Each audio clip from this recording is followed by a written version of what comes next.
When I begin my classes teaching law students about trademark law, almost every week I like to kick off the class by talking about trademark stories in the news, because there are almost always several trademark stories that have reached either the newspapers or the top level of the news, or celebrity and entertainment news, or social media, viral topics, or normal stories in the news that just have a trademark angle to them.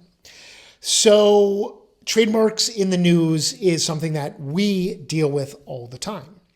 However, consistently, journalists struggle with some of the nuance of trademark law and the terminology and language. And this is a challenge and upsetting in some ways when I'm trying to teach students about the proper terminology, proper concepts and issues involved, and the stories that they see and the stories that their friends ask them about because they know they're studying trademarks. Sometimes the stories completely err in describing the actual situation or the trademark elements of the situation. So for journalists, I'd like to give a few tips about trademarks. And really, the tips are that you have to be very precise about the language and about what the status of something is and what it means. So having a trademark doesn't mean that you have a trademark registration. It doesn't even mean that you have a trademark application necessarily. And having a trademark application or an application to register a trademark doesn't mean that you have a registered trademark. It just means that you have an application. That application might get denied.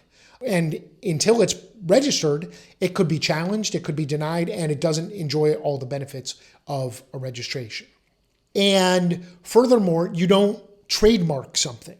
You apply to register something with the US Patent and Trademark Office. And then it becomes, hopefully, if it's granted, a registered trademark or a trademark registration. These differences may sound nitpicky, but they have very different meanings. If you don't use the appropriate language, it muddles the story. And it can be misleading when you say that so-and-so filed last week and they owned the trademark for XYZ and the exclusive rights to it. That's just simply wrong. They filed, it hasn't even been reviewed. They don't own anything other than the filing of an application at this time, in my example. So be careful about the language, be careful about the actual status.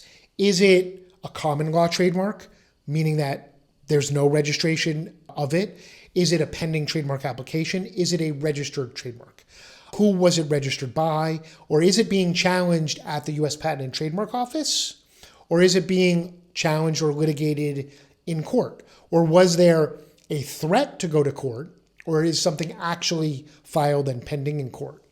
All of these things, again, have significant meanings and differences that are important in the world of trademark law. And I know it's not easy to write a story about a legal subject, but it is important to get it right and accurate. And if you are a journalist and watching this and have any questions, I am happy. I have responded to and helped many journalists over the years provide information or untangle a complex trademark issue. So if you have any questions, feel free to reach out to me, leave a comment, send me a message, whatever it is. I'm happy to try to help get to the proper terminology in the situation that you're dealing with, because I think it's important that we get it right so that the readers or the followers or the viewers or the listeners get it right, so that the students who are learning about this subject get it right, and because we should all strive to get it right.